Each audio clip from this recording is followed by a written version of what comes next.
I'd like to introduce now the next panel. And the next panel is probably going to be the most sobering panel at this conference, because it's really focusing on the challenge we're facing preparing young adults for success. And it really is a massive, almost overwhelming challenge. We have 5 of the nation's leading experts on this issue, which are going to look at it from different standpoints. We have Ken Smith, the founder and CEO of Jobs for America's Graduates, who's going to talk to us about the incredible problem of youth underemployment and unemployment.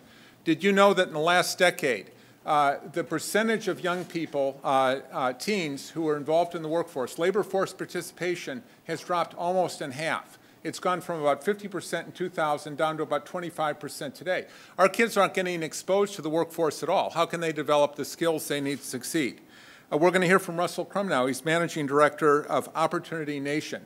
Opportunity Nation is a coalition of groups that was formed to focus on the fact that 1 out of 6 kids is disconnected. That means they're between 16 and 24, they aren't in school, they aren't in the workforce, and that's not a recipe for success. We have more of them right here in Maricopa County than anywhere else in the United States. He's going to be talking about that. Then we have General Bill Lennox.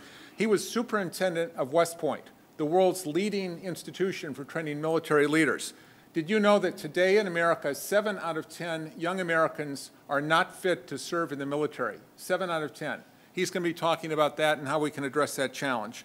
And then several of our panelists on the last panel mentioned the fact that, in the Southwest, our population looks a little bit different than the rest of the country. We have far more Latinos here than the rest of the country do. If we don't address that, if we don't address the Latino achievement gap, we're never going to solve this problem. We have Paul Luna, CEO of the Helios Education Foundation, who's a national leader on that. And then we have Jacob Moore. And Jacob is a tribal leader. He's head of tribal relations here at ASU. He's going to talk about how do we equip the original Americans for success. That's a really staggering challenge because fewer than 10% of Native Americans earn a college degree, a 4-year degree, I should say. And our moderator today is Tom Riley. He's director of the Morrison Institute. The Morrison Institute has been a very close partner in this conference. We had all of the conference planning meetings at the Morrison Institute. They helped organize all the research, and all of you got a bag of research from outstanding organizations, summarizing some of these problems.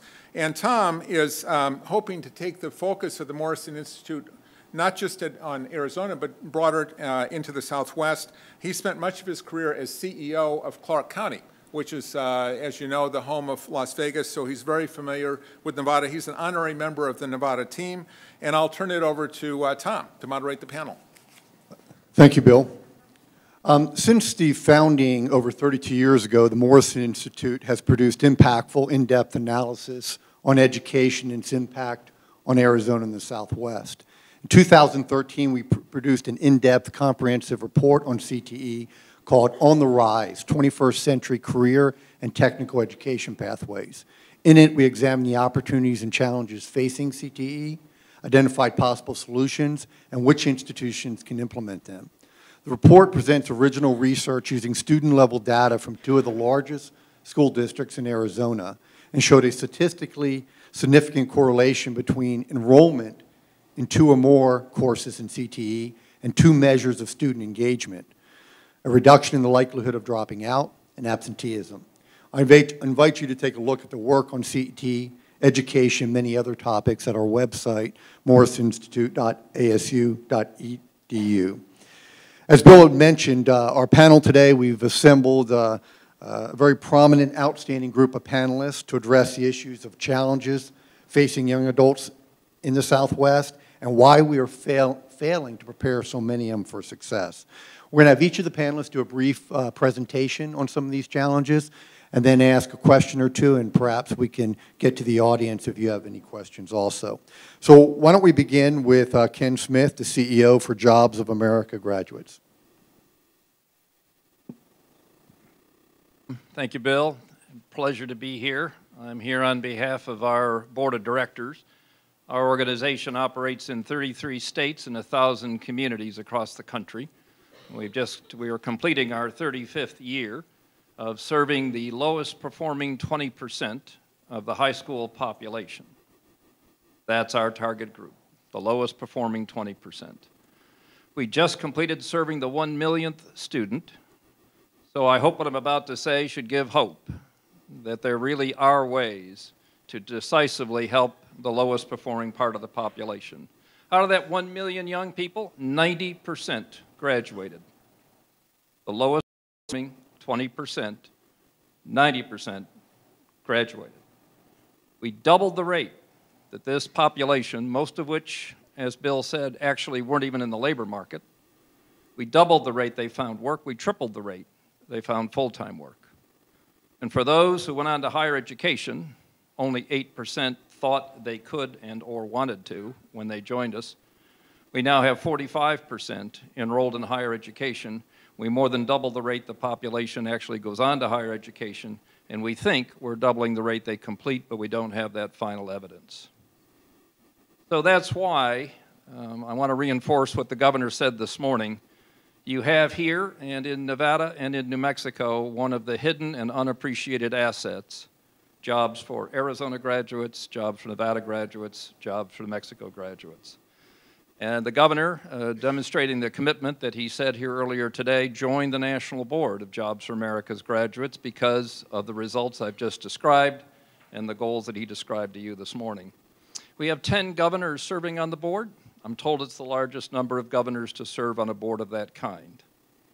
These days, governors don't put their reputations out there easily. You just consider all of the ways folks come at them from every angle. So we take it as a great honor that they have.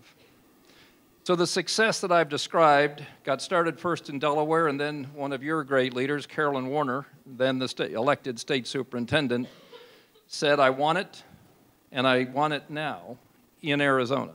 And I said, well, I can be out in a couple of weeks. She said, no, actually, the meeting's tomorrow, Ken, and I've actually booked the plane, and I'll pick you up.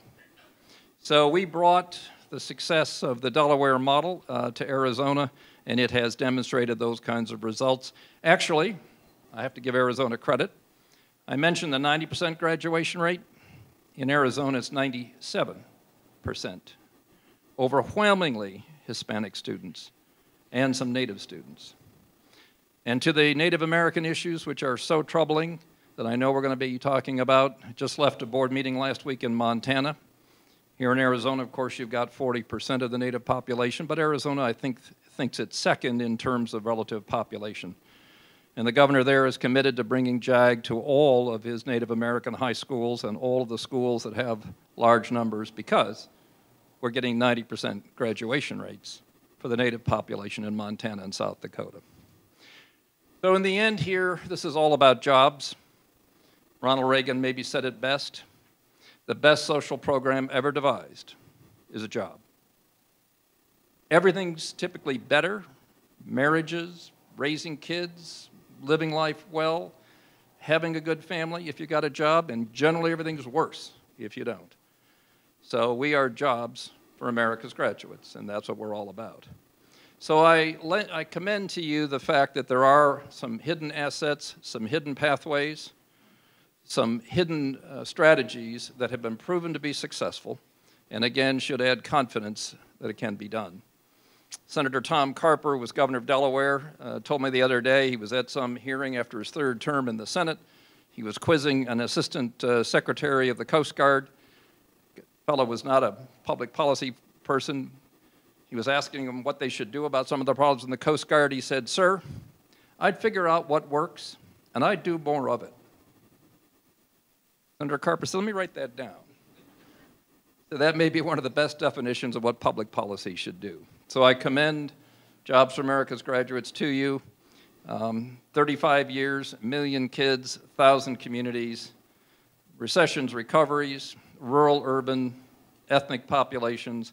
The numbers don't vary more than 3 or 4%. Three lessons we've learned. One is most kids want to be just like you.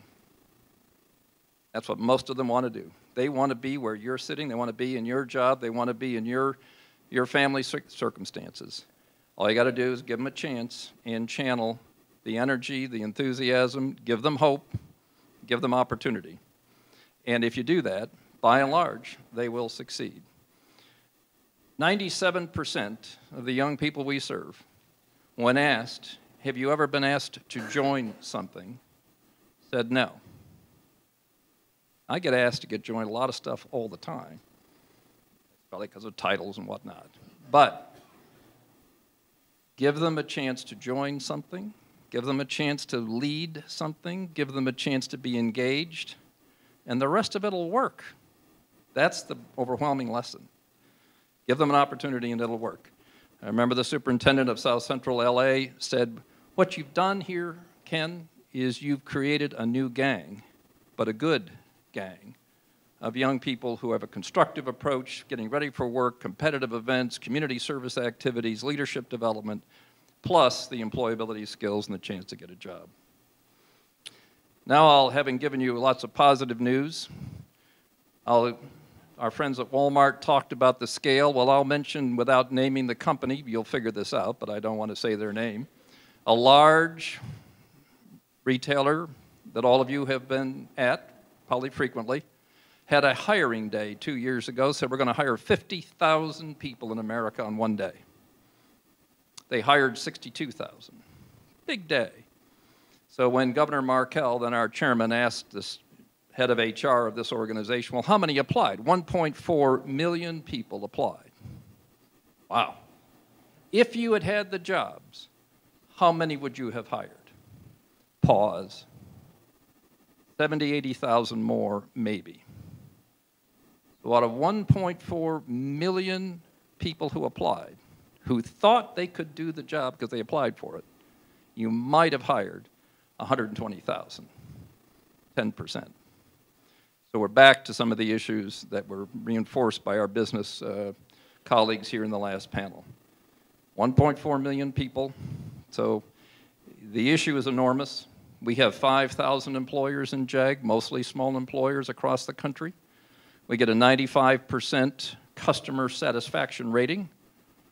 This doesn't sound hard. They show up for work on time, got a good attitude, they got a customer service, they dress right, they talk right, they smell right. I mean, you know, hey. My favorite was the letter from one employer said, but if they just didn't hug me every day when they came to work.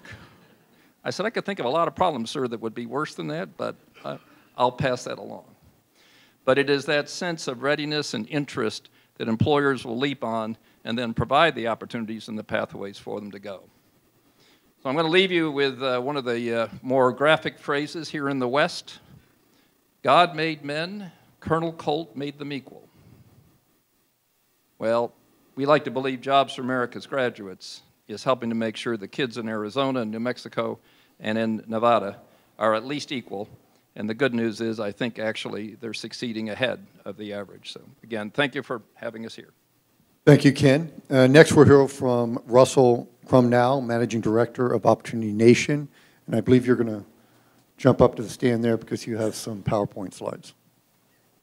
Yeah, do we have those slides? Do I need to do anything to pull this up? Or I'm going to go through some data for you all, so I thought it would be helpful to have a couple of visuals to take a look at that in addition to hearing it.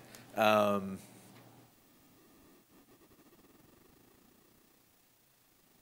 somebody help me out with that? I don't know if I need to.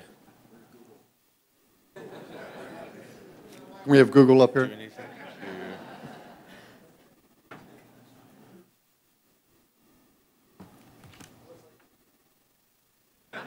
Okay. Well, happy to walk through some of it verbally as well, and maybe we can pull those up if anybody does have access to the slides or can take down the rotating images. So Opportunity Nation is a national bipartisan campaign aimed at expanding opportunity. We work with... Okay, great. And I will finish that sentence in a second when it comes back around to me. Sorry about that. So we'll bring Russell right back up once we figure out how to settle this technical problem. Why don't we bring up General William Lennox, the former superintendent of the U.S. Military Academy at West Point.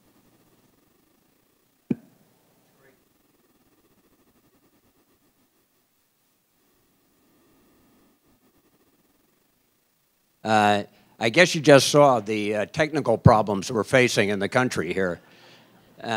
I want to talk about a couple things here, and I'm going to try to move in the opposite direction, talk about a little pessimism, and then move to some optimistic ideas.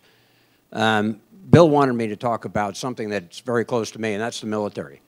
And as most of you know, the military is downsizing, but it's been the traditional pathway, if you will, to jobs and careers for an awful lot of Americans.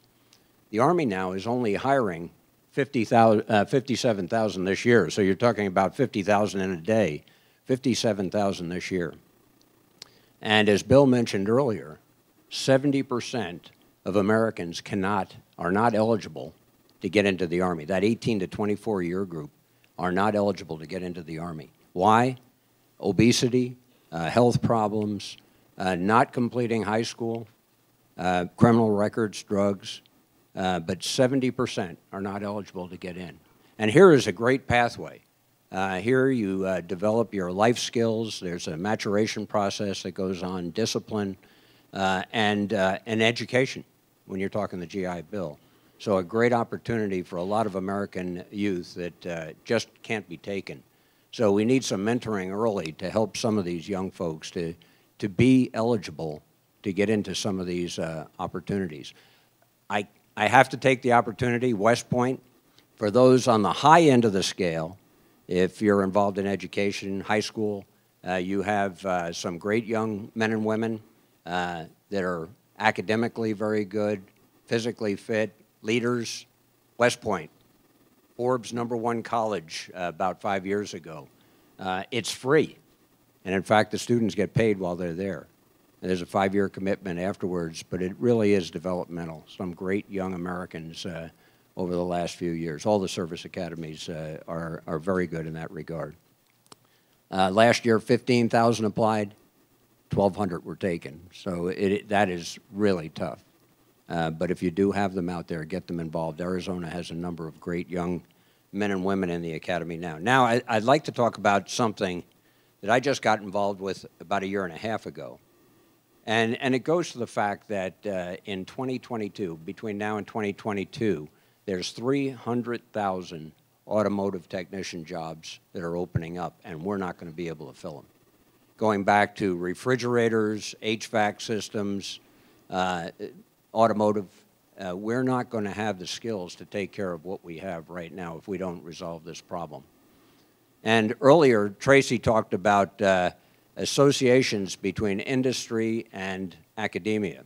How do you get from high school into the workplace? And 1.5 years ago, I discovered how, and I want to just talk to one program that I think is fantastic. So 1.5 years ago, I got invited to be on the board of a public company that does vocational training, a Universal Technical Institute, headquarters right here. One of their largest institutes is in Avondale. Now, I was a little bit suspect when I heard about a public company that does vocational training, otherwise known as for-profit. So I said, I want to go out to Avondale and take a look at what's going on out there.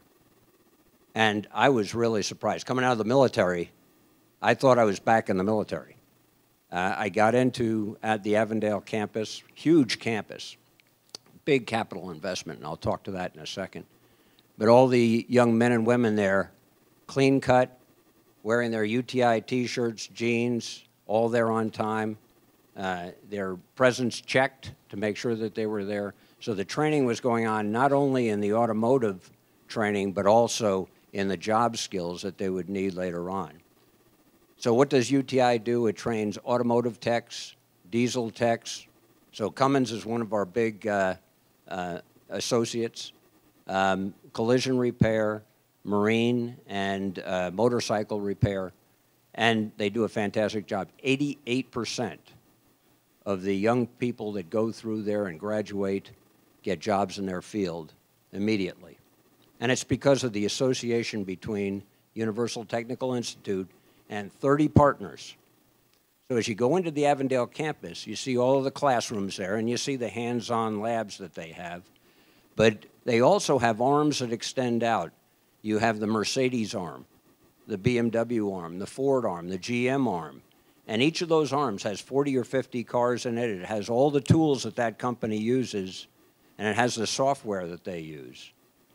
And it trains them for 9 months in the basic mechanic skills, and they can get credentialed there.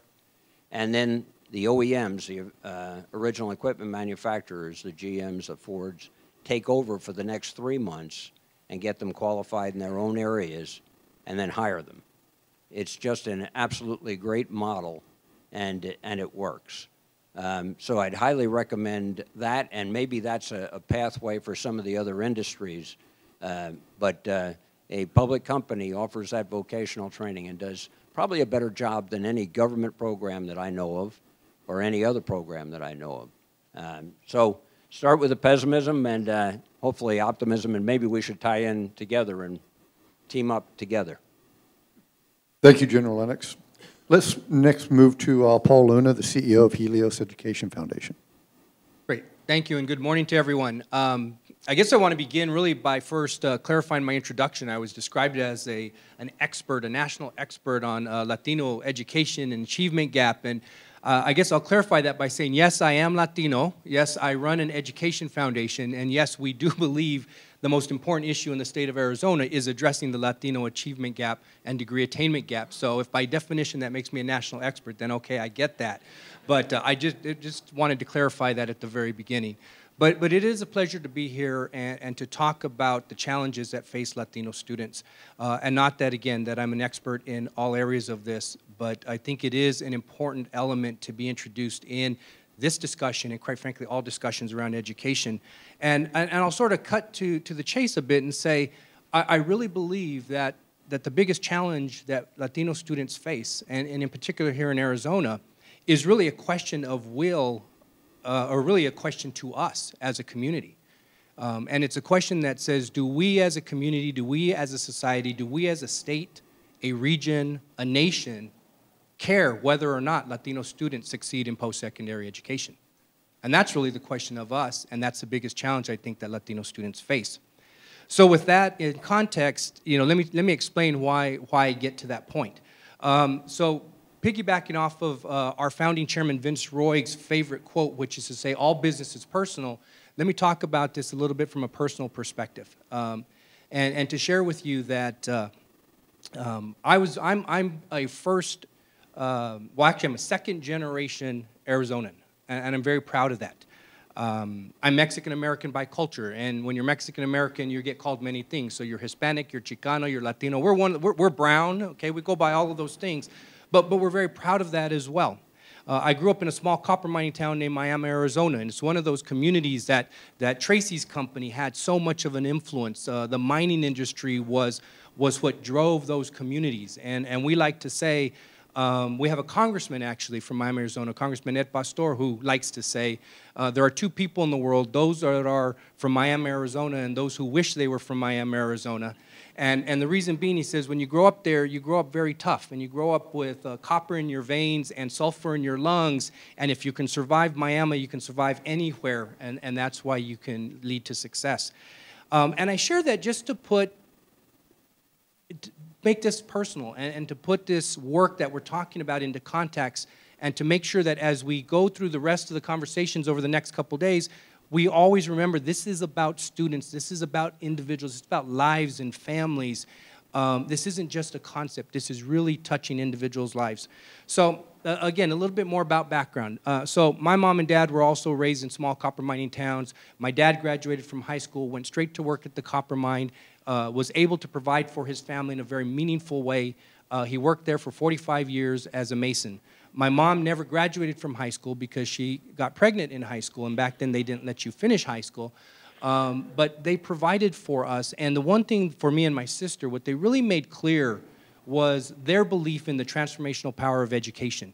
It was clear to me growing up, especially by my dad, that my sister and I were going to be college graduates. There was no question about that. That was his goal in life, was to provide that opportunity for us. And I share that kind of to talk about the previous conversation that talked about, kind of where you set expectations. It is, I think, very important. And for example, it was very clear with my dad, I was going to college and I was going to graduate. That was the expectation. Now, He would have supported me in anything else I chose to do, but he set that high expectation. And I think that's important because it would have been different had my dad said, well, maybe if you really want to, you think you can, you'll be able to do that. So I just wanted to emphasize the importance of that point of view. But as I said, he believed in the power of education. He believed that was going to be the key to improving life for his family. My wife, Hema, grew up in a very similar community. She grew up in Superior, Arizona. Her dad also was a copper miner. Her mom was born and raised in Mexico and is not officially a U.S. citizen. She's still a Mexican citizen living in the United States here for 60 years. And so when I graduated from Stanford and my wife, Hema, graduated from ASU, we were first-generation college graduates, and that was meaningful to both of our families. I can assure you, our kids, we have 2 kids, grew up very differently than we grew up. They grew up with very different expectations and assumptions of what their life will be.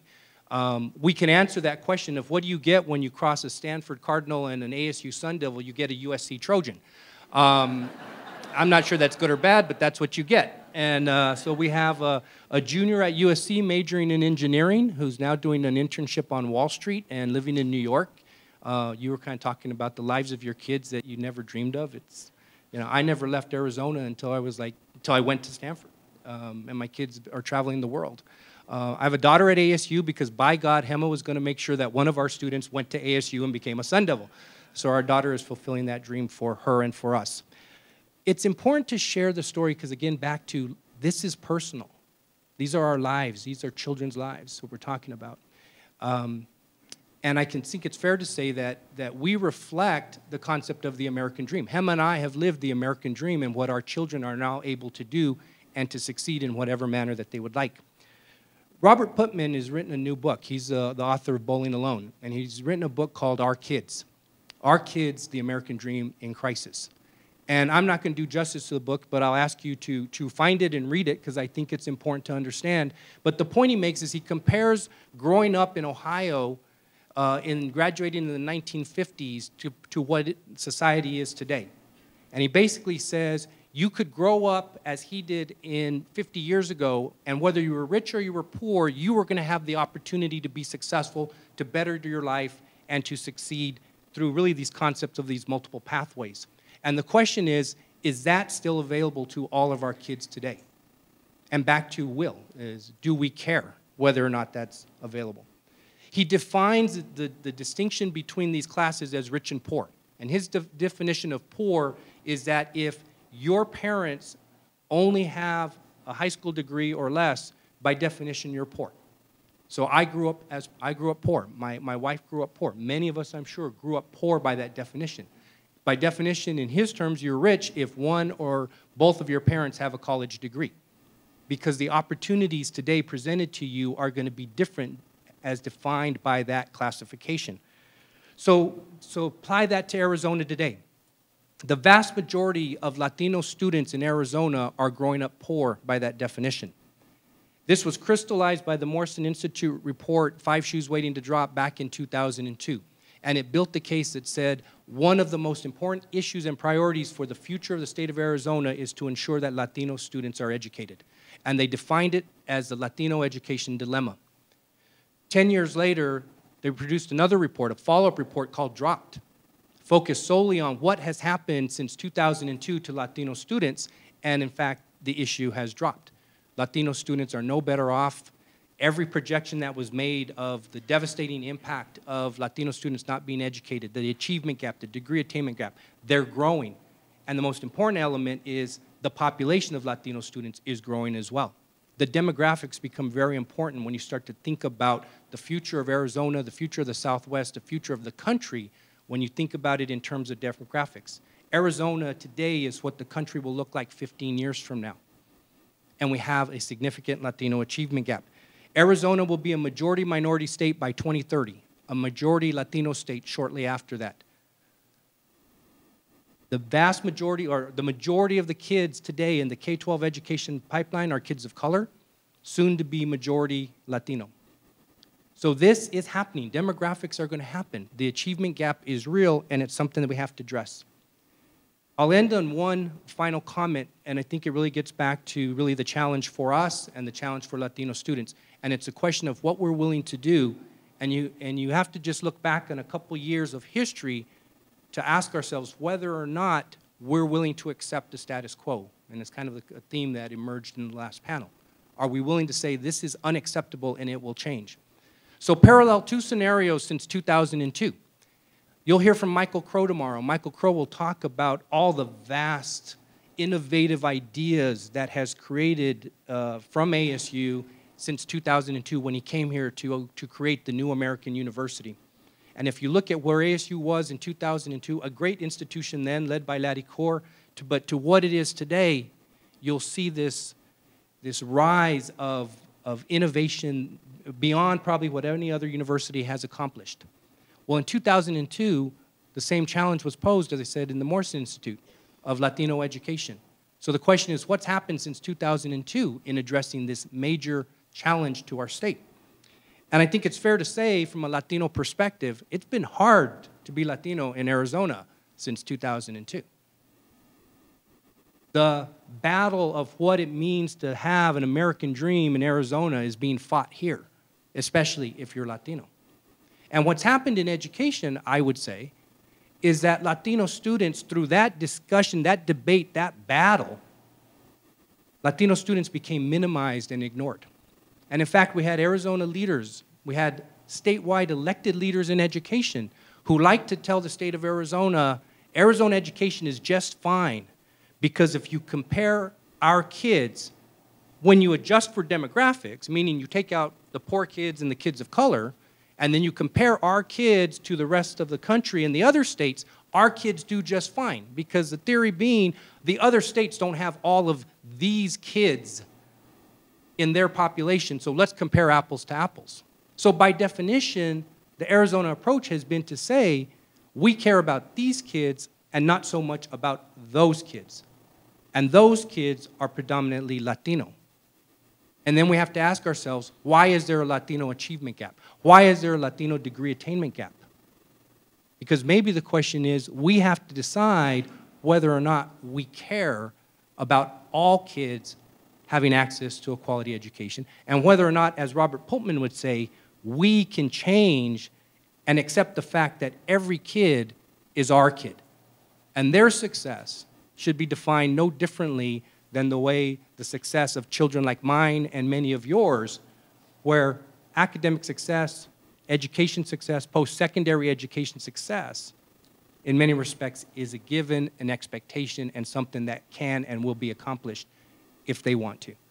And I think that's the challenge for Latino kids, that's a challenge for Arizona, and that will be the challenge of our country. Thank you. Thank you, Paul. Next, we'll hear from Jacob Moore, Assistant Vice President of Tribal Relations for ASU. Thank you. Good morning. Jacob Moore. My name is Jacob Moore. I'm an enrolled member of the Thon O'odham Nation in southern Arizona.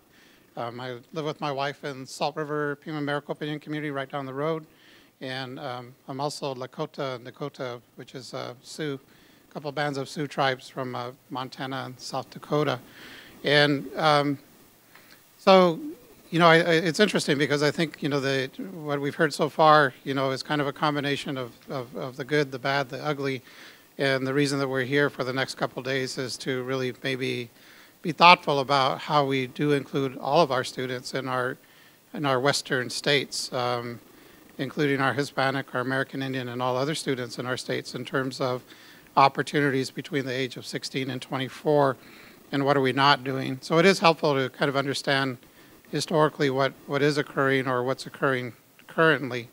And for me, the message is really about complexity and simplicity. And the good news and the bad news. You know, it's hard to talk about American Indian students without talking about tribes in general and the history. So in the short time that I have, I'm going to try and cover four things. One, kind of those historical structural issues, disengagement of students, American Indian students, and some of the statistics that go along with that, and then also maybe some good news and some things that are happening within our tribal communities and opportunities that are available and things to think about for the future. So the history is really about subjugation. We do know that tribes have inhabited this land for centuries. We have traditional songs for the mountains that are within this immediate area. That these, in fact, are ancestral lands, to the O'odham and the Peeposh and other tribes. You look at some of the Hopi villages that they have been continuously inhabited for literally thousands of years back to biblical times, that still reside in those communities today, that have cultures that go back that far here, in North America. So when we talk about, the kind of current trends, we're talking the last 10 years, 20 years, 100 years, 200 years in the United States. For tribes, we can talk, decades, centuries, in terms of their existence and of their cultures and of their language and their ceremonies. And how do we incorporate that into today's world, or how are tribes holding on to that, but also participating in this modern economy, modern world? So it's extremely complex. It's also very simple. We also talked about West Point. General Custer was a graduate of West Point. I don't think he was high in his class, but we had we had significant Indian wars in Arizona and throughout the Southwest. During that time. So this kind of what would you call it? I guess this kind of schizophrenic relationship between the United States and American Indians, where that all occurred at one time, and obviously we're past that, but we also have American Indians that serve in the military at the highest numbers proportionally compared to other races. And so, we're extremely patriotic. It is our country, and we protect our country as well, but we also understand what the history was. So that history in itself, I think, sets the framework in terms of the economic structure or lack of it during that period of time. So if we think about tribes being located on reservations, oftentimes in remote areas, and the lack of opportunity in terms of job creation or exposure to other kind of mainstream experiences, is that those challenges are felt by the parents of this age group that we're focusing on. So putting it in context of the environment, it's remote locations for a large part of our Western tribes. It's high numbers of unemployment. It's high levels of poverty. It's high levels of lack of adequate housing. Housing in the United States is something that is kind of taken for granted. Home ownership is taken for granted. The opportunities of accumulating wealth through home ownership is taken for granted. But for Indian country, it's not the same thing. Even land ownership is not the same thing for our tribal communities and individual members, and it brings about its own issues of economic distress. And so when we think about the obstacles for our American Indian youth, really their biggest challenge is living a normal childhood. Being able to receive a sound education, being able to be equipped with job skills where they can compete in a modern economy. And a lot of those obstacles within our tribal communities are around violence. They're around drugs and alcohol use, again, not just within their age group, but really systemic and intergenerational from generation to generation. And a lot of it as a result of those kind of historic trauma that's occurred over the generations. We have poorly funded schools around BIE schools. As Paul mentioned, to what extent has the state really been concerned about our tribal public schools within the state of Arizona that are part of the picture but not necessarily the focus? There's federal dollars that are spent on American Indian education, but there's very little to no state money that's spent on Indian education. And so technically, without being too blunt, there is discrimination and racism that does occur in the Southwest, is alive and well. And sometimes it's easy to mask it because in many ways it's probably less about racism and more about lack of understanding or appreciation in terms of who our neighbors are and the challenges that we have within our own communities. But in fact, we are part of the mainstream society as well. So there is this cycle of neglect within tribal communities, not just in education and job skills, but across the board, that has continue from more recently generation to generation. And the good news is that we're starting to break those trends. We're starting to break those cycles. That in fact there is change that's starting to occur. And having worked for tribes and having consulted with tribes, we also know that this is not something that we're going to fix in one generation. It's going to take us time to turn these things around, but we recognize what our opportunities are and we recognize where our challenges are. And we're finding ways to start addressing these challenges. So with that being said, we'll get to the statistics. And so those statistics in terms of American Indian population is that over 50% do reside off the reservation. About 47% nationally live within reservation communities. But the circumstances don't change any. Those that live in the non-tribal communities have the same challenges as their peers off the reservation, and again, face the same challenges, a lot of them around really culture and language and really struggling to fit in terms of the mainstream society and the acceptance within mainstream. So for high school, graduation rates for Arizona American Indian students is about 65%. I think the state graduation is about 75%. Nationally, for American Indians, high school students, it's closer to 50%. So it's between 50% and 65% of those that graduate from high school, which means obviously 50% don't graduate. For higher education, there's about 20% that will go on to some form of higher education, whether it's CTE or two-year degrees. And then for undergraduate degrees, it's about 13% that will go on to get a bachelor's degree. And then for advanced degrees, it's less than 1%. So about 0.7% of our American Indian student population will go on to get an advanced degree. So, a significant reason why we would want to think about what are those workforce opportunities for really what's the majority of our young people within our tribal communities. In employment in Arizona is 41%. The unemployed is 12%. And those not in the workforce and this is based on the 2010 census for Arizona tribes, is about 47% are not in the workforce. And if you compare that to other tribes around the country, the national average is about 64% employment rate, where ours is about 41%. Some tribal communities that are doing really well, their employment rate is around 72. So for the Southwest, our employment rate is significantly low, and our not in the labor force is significantly high. And then again, on the comparison between K through 12 Indian education, is that our students in Arizona are not performing well as their peers in other states, like Montana or Washington State or South Dakota.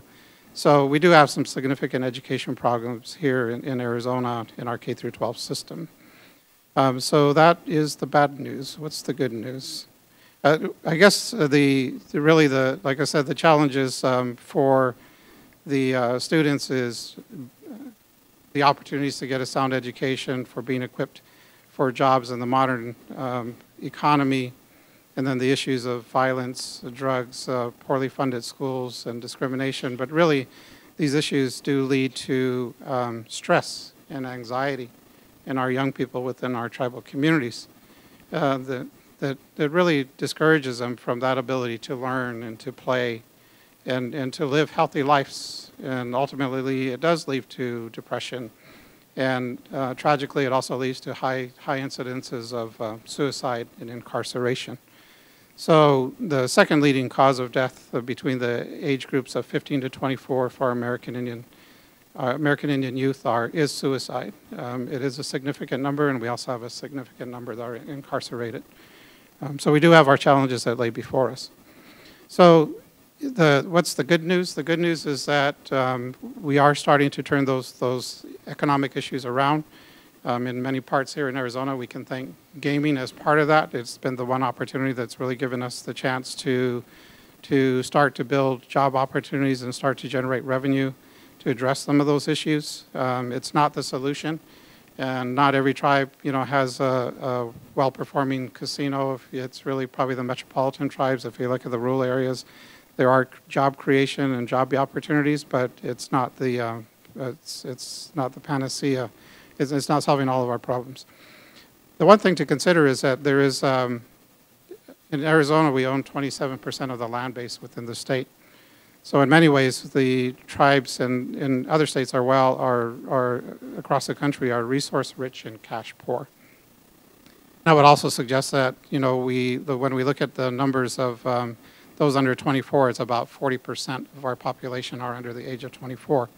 So we're also, in many ways, human resource rich, but poor in trained workforce. So we have a great opportunity to train our young people. We have a large number of young people. We die early, and we also have lots of babies.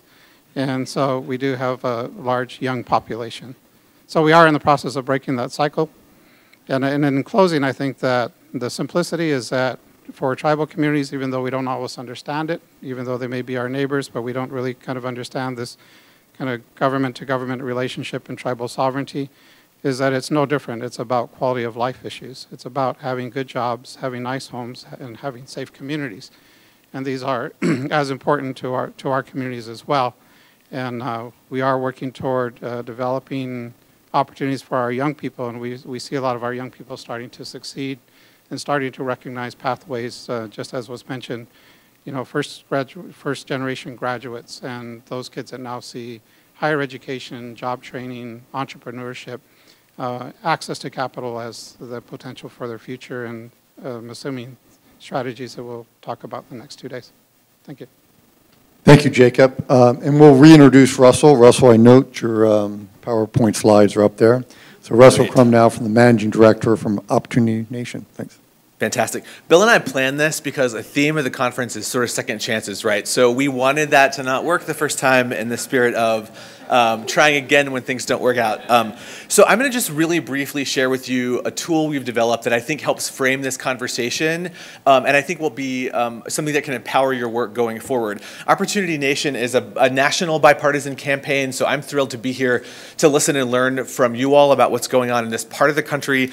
We do a number of things, including policy advocacy, and I know in one of the sessions later we're going to really get to dig in on that, so I'm not going to say anything about that right now, but there actually are some areas, especially around youth pathways, where there's some agreement, even in dysfunctional Washington. I know we were involved in many of you in the reauthorization of the Workforce Investment Act last year, which I think is something we're excited to see move forward. But the thing I want to talk about today is a convening and research tool we've built with a research firm called Measure of America called the Opportunity Index. I know some people in this room have seen the tool.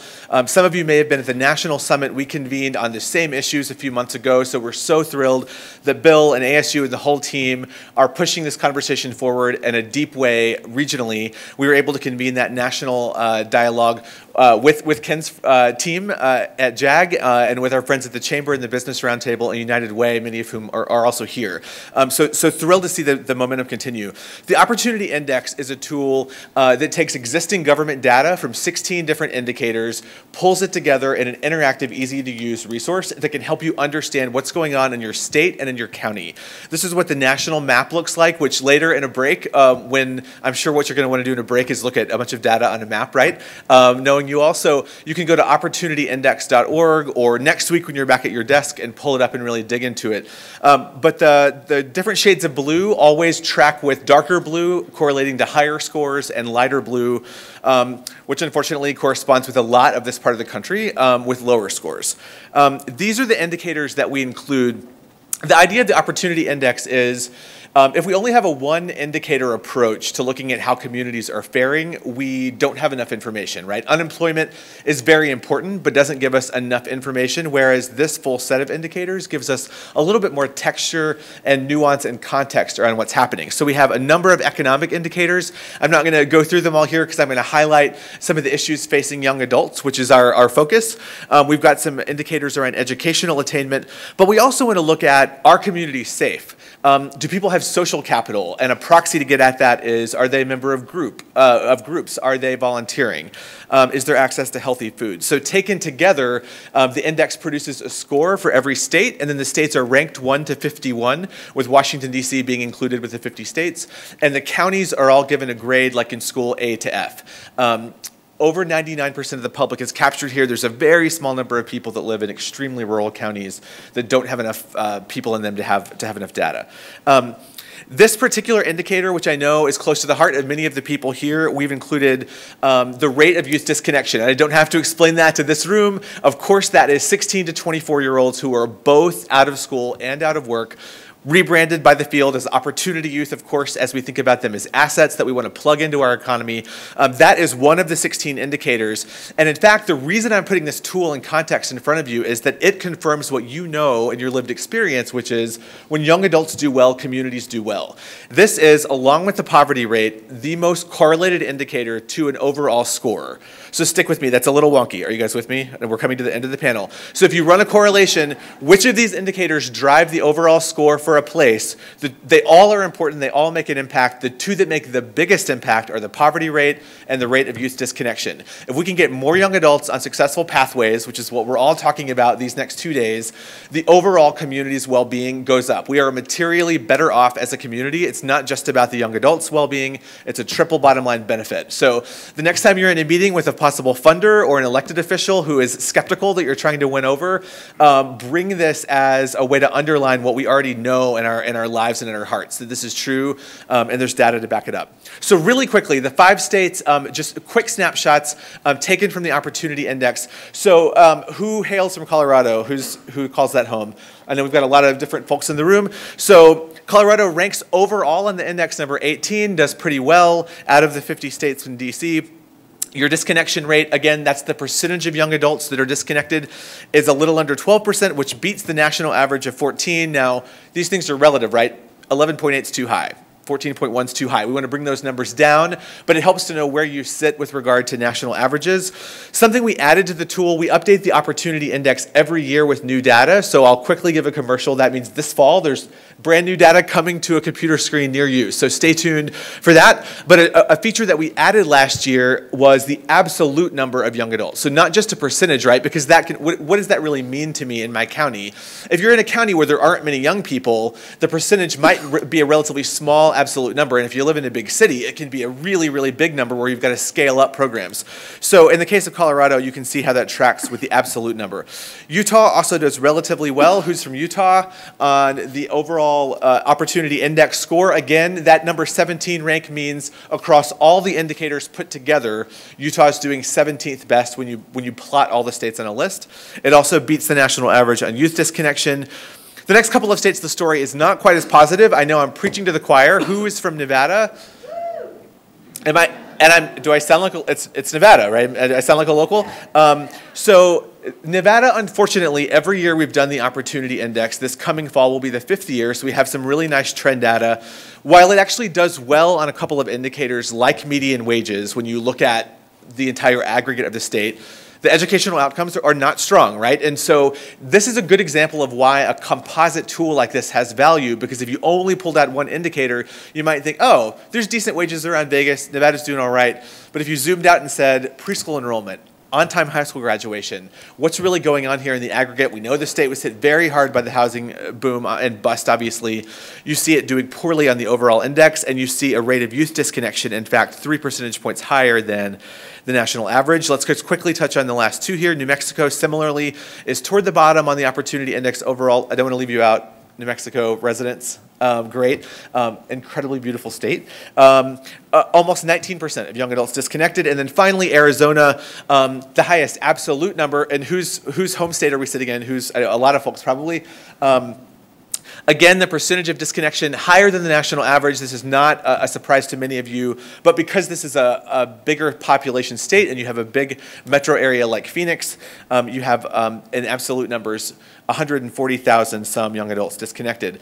Zooming in quickly, Measure of America, our research partner, has done a deep dive report that looks at metropolitan areas, which is a nice companion piece to this national snapshot we provide. And so I've taken a few data points from their research showing that in the Phoenix metro, close to 100,000 young adults disconnected. They go ahead and drill down in their reports to neighborhood cluster and they disaggregate by race, which is incredibly fascinating. I encourage you to check all of their resources out at Measure of America's site, in addition to the Opportunity Index.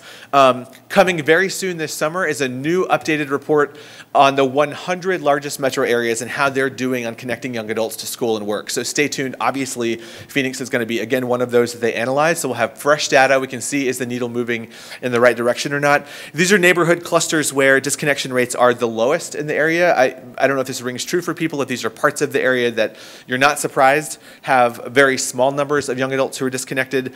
And these are the neighborhood clusters where you see the disconnection rates, in fact, are well above the city's average, well above the national average, and in fact, getting up toward almost a third of the young adults on the sidelines of the economy.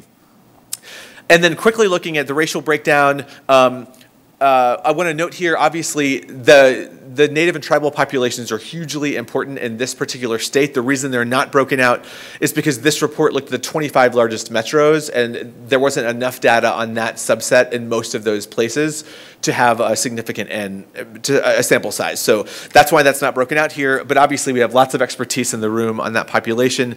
The critical finding here is Latino disconnection rates run well ahead of white young adults, but also well ahead of the national average. And again, in absolute terms, that has a big impact because of the size of that population here, which I don't need to explain to you all.